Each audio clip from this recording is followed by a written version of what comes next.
Selamat pagi Bapak Ibu Saudara yang dikasih Tuhan dimanapun Bapak Ibu berada.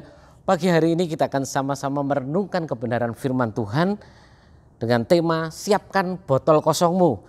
Dari 2 Raja-Raja 4 ayat 1 sampai dengan ayat yang ke-7 saya akan bacakan untuk Bapak Ibu Saudara. Salah seorang dari istri-istri para nabi mengadukan halnya kepada Elisa sambil berseru, "Hambamu suamiku sudah mati dan engkau ini tahu bahwa hambamu itu takut akan Tuhan, tetapi sekarang penagih hutang sudah datang untuk mengambil kedua orang anakku menjadi budaknya." Jawab Elisa kepadanya, "Apakah yang dapat ku perbuat bagimu? Beritahukanlah kepadaku apa-apa yang kau punya di rumah." Berkatalah perempuan itu, "Hambamu ini tidak punya sesuatu apapun di rumah kecuali sebuah buli-buli berisi minyak." Lalu berkatalah Elisa, "Pergilah mintalah bejana-bejana dari luar daripada segala tetanggamu, bejana-bejana kosong, tetapi jangan terlalu sedikit. Kemudian masuklah, tutuplah pintu sesudah engkau dan anak-anakmu masuk, lalu tuanglah minyak itu ke dalam segala bejana, mana yang penuh, angkatlah. Pergilah perempuan itu daripadanya, ditutupnyalah pintu sesudah ia dan anak-anaknya masuk, dan anak-anaknya mendekatkan bejana-bejana kepadanya, sedang ia terus menuang. Ketika bejana-bejana itu sudah penuh, berkatalah perempuan itu kepada anaknya, 'Dekatkanlah lagi kepadaku sebuah bejana lagi.' Tetapi jawabnya kepada ibunya, 'Tidak ada lagi bejana.' Lalu berhentilah minyak itu mengalir. Kemudian pergilah perempuan itu memberitahukannya kepada abdi Allah, dan orang ini berkata, 'Pergilah, jualah minyak itu, bayarlah hutangmu dan hiduplah dari lebihnya, engkau serta anak-anakmu.'" Amin. Puji Tuhan Bapak Ibu Saudara-saudara yang dikasihi oleh Tuhan. Hari ini kita sama-sama mau belajar sesuatu kebenaran firman Tuhan dari 2 Raja 4 ayat 1 sampai yang ke-7. Ada seorang janda, istri dari seorang nabi yang punya masalah dalam kehidupannya, yang memiliki persoalannya dalam kehidupannya. Saya yakin ibu janda ini adalah ibu janda yang dekat kepada Tuhan, tetapi ada persoalan yang dihadapi, dan rupanya persoalan yang dihadapi ini berdampak juga kepada keluarganya. Persoalan yang dihadapi ini berdampak juga kepada anak-anaknya. Kenapa? Karena kalau seandainya Bapak Ibu Saudara, janda dari nabi ini tidak bisa membayar hutang, maka ada 2 anaknya yang harus disita untuk menjadi budak. Nah, saudara-saudara, maka kita mau belajar ketika janda nabi ini mengalami persoalan yang demikian, mengalami situasi yang demikian, apa yang dilakukan oleh janda ini? Ada 2 hal yang akan dikerjakan, yang kita akan pelajari pagi hari ini yang dikerjakan oleh janda ini. Yang pertama adalah dia lakukan hal yang benar dengan datang kepada Tuhan. Kalau saudara perhatikan pada ayat yang pertama, salah seorang dari istri-istri para nabi mengadukan halnya kepada Elisa. Satu hal yang tepat yang dilakukan oleh janda ini yaitu datang kepada seorang nabi, seorang hamba Tuhan. Dengan kata lain, janda nabi ini datang menghampiri Tuhan ketika dia ada di dalam persoalan. Bersyukur sekali Bapak Ibu Saudara, janda ini tidak mendatangi orang lain atau mencari pinjaman lain, mencari rentenir lain sehingga hutang dibayar dengan hutang. Yang jadinya apa? Semakin memperumit masalah.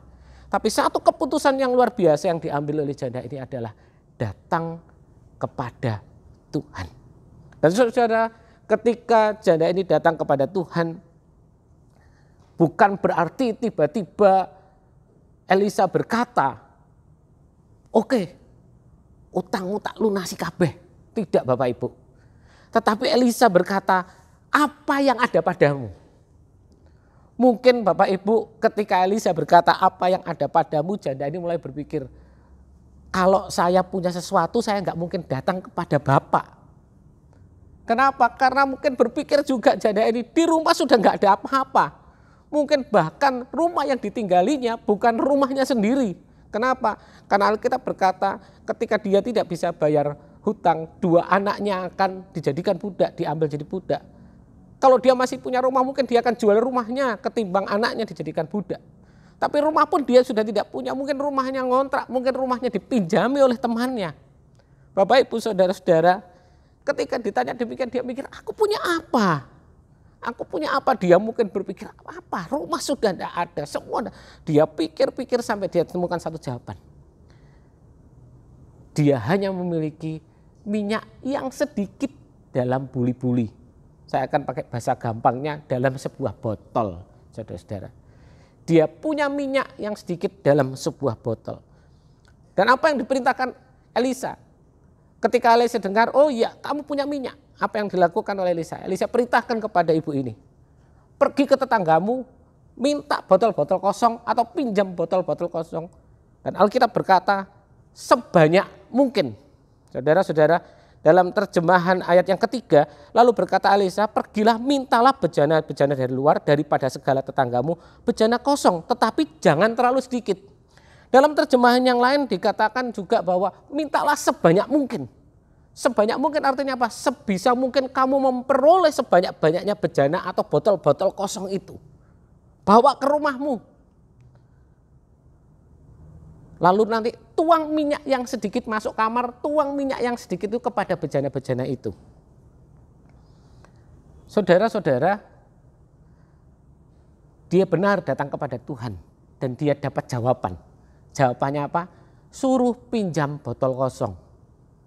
Saudara-saudara, saya nggak tahu apa yang dipikirkan oleh janda ini ketika dia dapat perintah pinjam botol-botol kosong, lalu bawa ke kamar, lalu tuang minyak yang sisa minyakmu itu kepada botol-botol kosong itu.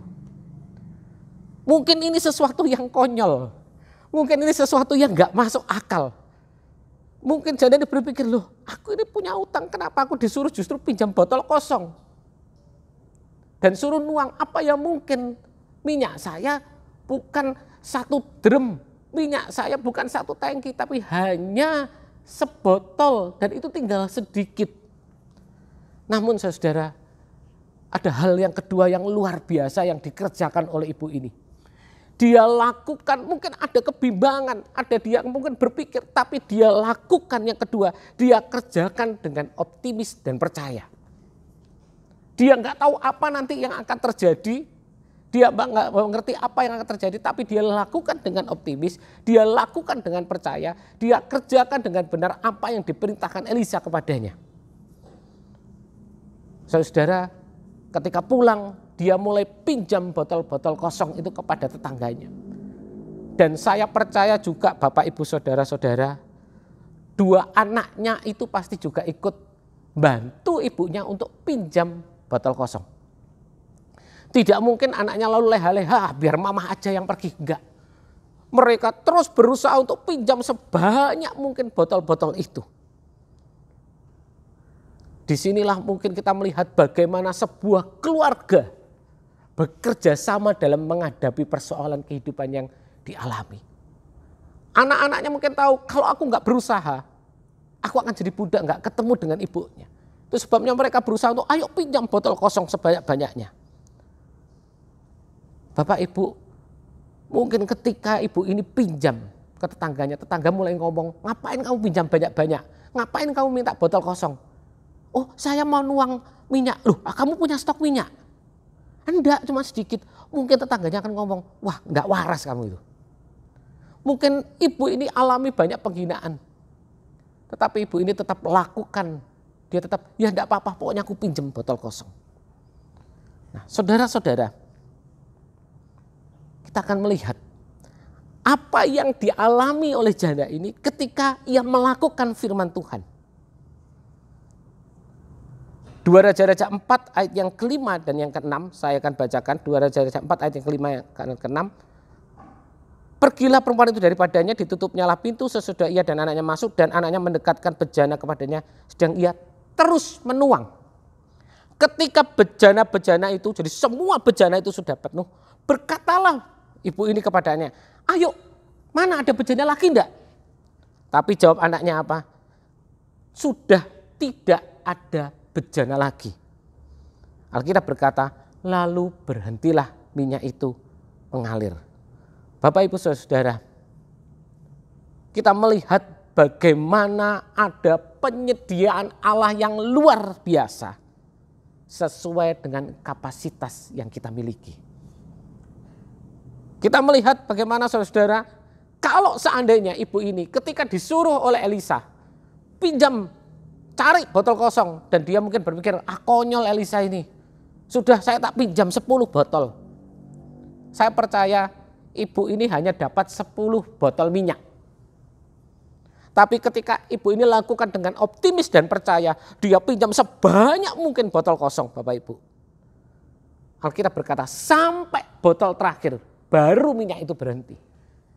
Kita memang nggak mengerti ada berapa banyak botol kosong yang disiapkan oleh ibu ini. Tetapi saya yakin banyak sekali. Botolnya memang kosong. Tetapi bagian Allah yang mengisi botol itu. Dia yang mengisi berkat. Tugas ibu ini hanya menyediakan botol kosong. Dan bagian Allah yang mengisi. Saudara-saudara, kita melihat bagaimana penyediaan Allah. Ibu ini mampu bayar hutang. Bukan hanya bayar utang.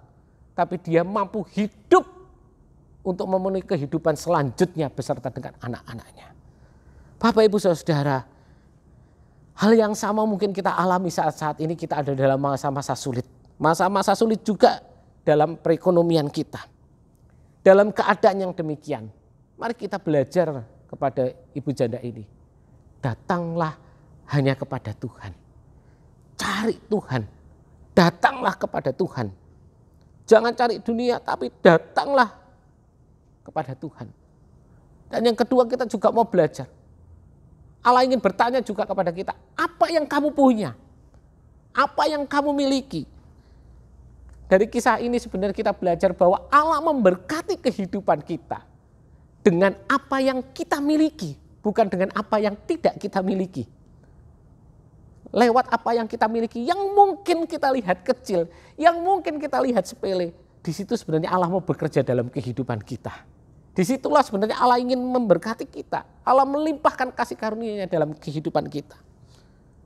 Dan Allah ingin, ayo kerjakan apa yang bisa kita lakukan. Siapkan botol-botol kosong kita.